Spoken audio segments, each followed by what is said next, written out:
प्रायोजक है दगरू सेठ jewellers, GM road near radio station. Darbhanga के रामबाग में पहुंचे सैकड़ों की संख्या में साधु संतों का दरभंगा राज परिवार की ओर से किया गया स्वागत। सभी संतों को किया गया सम्मानित। रविवार की शाम 5:30 बजे दरभंगा के रामबाग में पहुंचे सैकड़ों की संख्या में साधु संतों का दरभंगा राज परिवार की ओर से स्वागत किया गया। बता दें कि भारत नेपाल के पूर्व संतों के मार्गदर्शन में हरिहर क्षेत्र मिथिला 84 कोसी संकीर्तन परिक्रमा में आए सभी पूजनीय संतों का स्वागत किया गया और उन्हें माला तथा अंग वस्त्र पहनाकर उन्हें सम्मानित किया गया। तो वहीं मौके पर मौजूद कई संत ने जानकारी देते हुए बताया कि यह 84 कोसी संकीर्तन परिक्रमा है जो सोनपुर के हरिहर क्षेत्र से प्रारंभ हुआ है और नेपाल के जनकपुर होते हुए दरभंगा और मिथिला के विभिन्न स्थलों से गुजरते हुए यह पटना को जाएगी और उसका समापन वहीं होगा। इसके साथ ही उन्होंने कई बातों की चर्चाएं की। बता दें कि इस परिक्रमा में कुल 500 से अधिक साधु संत शामिल हुए जिन्हें सम्मानित किया गया। ये हरिहर क्षेत्र और जनकपुर की मिथिला क्षेत्र को जोड़ने वाली 84 कोसी परिक्रमा यात्रा है। ये अनादिकाल से चल रही थी, लेकिन देश के गुलामी के समय ये यात्रा बंद हो गया।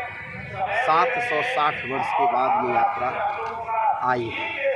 अगले वर्ष से हर साल ये यात्रा आएगी। इस यात्रा का उद्देश्य है कि भारत और नेपाल के जो सनातनी हैं वो दोनों एक दूसरे से जुड़े और भारतीय और नेपाल की जो संस्कृति है वो सीताराम की संस्कृति है।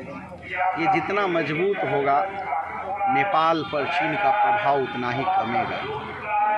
इस यात्रा का उद्देश्य है कि इस मार्ग में चलने वाले के अंदर एक संदेश दिया जाता है कि जो लड़कियां भगाई जा रही है, जो लैंड जिहाद हो रहा है, उन सब को इसके माध्यम से उठाया जा रहा है ताकि समाज सचेत हो।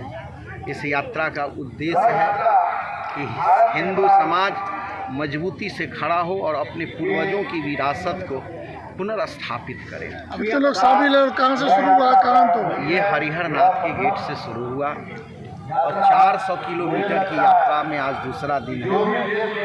नेपाल से होते हुए अहिल्या स्थान, फुलहर सीता माई का जो फुलवारी है वहाँ से होते हुए दरभंगा महाराज इसके गौरवाध्यक्ष हैं, मूल गौरवाध्यक्ष हैं। यहाँ के बाद हम लोग बटेश्वर नाथ होते हुए पटन देवी, जहाँ माता सती का जांघ गिरा था, वहाँ जाएंगे और रात्रि में तख्त हरमंदिर जी पटना साहिब में विश्राम होगा। संख्या कुल 800 के करीब हरिहर नाथ के गेट से हाजीपुर और सोनपुर मिला के पूर्ण होगा। विनोद कुमार सिंह यादव, क्या चीज़ है?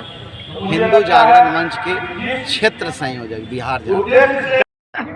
हरिहर क्षेत्र से आए सभी संत लोग यहाँ मतलब अयोध्या मतलब अहिल्या स्थान होते हुए आज हमारे दरभंगा में आए हैं। उनका हम लोग स्वागत करते हैं और हमारे युवराज कुमार कपिलेश्वर सिंह का देते इन लोग को राजभोग का व्यवस्था भी करवाए हैं, जिनको सभी को भोजन करवा के फिर ये लोग पटना के लिए चले जाएंगे। कुल कितने साधु संत आ रहे हैं? करीब 500। 500। क्या रात में रुकेंगे यहाँ पर कि आज ही चले जाएंगे? नहीं, ये ऐसा उन प्रोग्राम तो हम लोग को जानकारी नहीं है, लेकिन उनका पटना है, पटना में है। पटना में। कहाँ से आए हैं, कहाँ जाना है लोग? क्या है ये? हरिहर क्षेत्र से आए हैं। हरिहर नाथ का पूजा करके वहाँ से सब शुरू हुआ है। कल ये लोग गए जनकपुर, रात में वहाँ विश्राम था। आज वहाँ से सुबह चले हैं, फुलहारा होते हुए अलिया स्थान होते हुए यहाँ आए हैं। यहाँ भोजन का व्यवस्था है कुमार कपिलेश्वर सिंह की तरफ से। यहाँ से फिर ये लोग पटन देवी जाएंगे, रात में वहाँ रहेंगे, फिर सुबह ये लोग हरिहर नाथ जाएंगे, वहाँ कल समापन है शाम। मिथिला का भोज जो होता है उस तरह से बनाया गया इनका स्वागत के लिए? हाँ, उसी तरह से बनाया गया है। सारा कीर्तन परिक्रमा में हम लोग सभी का स्वागत करते हैं। हमारे युवराज श्री कपिलेश्वर सिंह जी की तरफ से खाने पीने का सब सारा कुछ का बहुत अच्छा इंतजाम किया गया है और जितने भी साधु संत हैं हम लोग उनका आशीर्वाद देते हुए और हम अपने युवराज के कहने पर उनका स्वागत करेंगे। मिथिला के हृदय स्थली पे पूजनीय संतों का खंडवाला राजवंश के परिसर में आगमन हुआ है पूरे 3 दिन का यह यात्रा है और यह यात्रा 15 नवंबर से हरिहरपुर से शुरू हुई है। यह नेपाल और इंडिया पूरे जगह क्षेत्र भ्रमण करके यह पुनः हरिहरपुर 17 तारीख को विराम हरिहरनाथ में विराम होगी। इस बीच में कई जगहों पर कई सांस्कृतिक कार्यक्रम, कई गंगा आरती, पूजा अर्चना, अष्टजाम किया गया।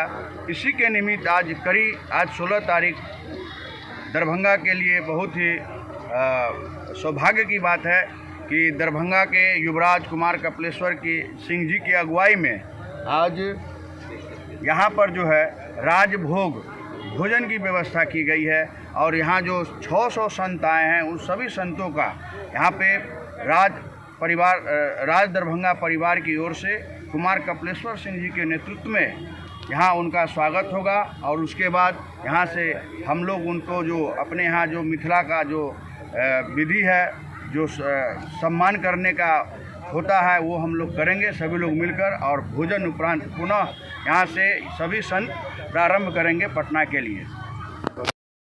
सभी संतों, नेपाल और इंडिया के सभी संतों का हमारे युवराज श्रीमान कपिलेश्वर सिंह के द्वारा सम्मान एवं भोजन का व्यवस्था किया गया है। हम लोग उन्हीं संतों के आगमन की प्रतीक्षा में यहाँ आए हुए हैं। हम लोग उपस्थित हैं और हमारे सभी संत यहाँ उपस्थित होंगे। उनको मिथिला के हिसाब से जो सम्मान हम लोग मिथिलांचल में होता है, उस सम्मान के साथ उनको भोजन आदि की व्यवस्था किया गया है। उसके बाद उनको कुमार कपिलेश्वर सिंह के द्वारा उनको सम्मान किया जाएगा। फिर वो लोग यहाँ से फिर पुनः पटना जाएंगे, पटना से हरिहरनाथ वापस जाएंगे।